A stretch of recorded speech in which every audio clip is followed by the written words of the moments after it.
দর্শক আসসালামু আলাইকুম। আশা করি আপনারা সকলে আল্লাহর রহমতে অনেক ভালো আছেন। তো বন্ধুরা, আমি আজকে আপনাদের মাঝে একটি মহা ঔষধি গাছ নিয়ে হাজির হয়েছি।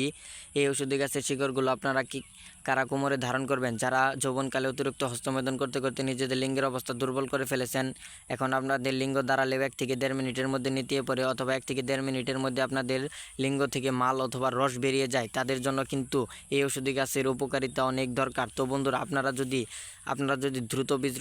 যদি দ্রুত বীর্যপাত হয় অথবা বীর্য পানির মতো পাতলা হয়ে গেছে, তো বন্ধুরা তাদের জন্য কিন্তু এই ঔষধি গাছের শিকড় অত্যন্ত জরুরি। তো বন্ধুরা, আপনারা যদি এই ঔষধি গাছের শিকড়গুলো কবিরাজি নিয়মে কোমরে ধারণ করতে পারেন, তাহলে কিন্তু আপনাদের লিঙ্গ 1 থেকে 1.5 ঘন্টা দাঁড়িয়ে থাকবে এবং লিঙ্গ পাগলা ঘোরার মতো দৌড়াবে এবং পাগলা ঘোরার মতো টনটন করবে। তো বন্ধুরা, তার জন্য কিন্তু আপনাদেরকে এই ঔষধি গাছের শিকড়গুলো কবিরাজি নিয়মে কোমরে ধারণ করতে হবে। তাহলে কিন্তু আপনারা আপনাদের লিঙ্গের সকল সমস্যা থেকে মুক্তি পেয়ে যাবেন। তাছাড়াও আপনারা যদি আপনার স্ত্রীর সাথে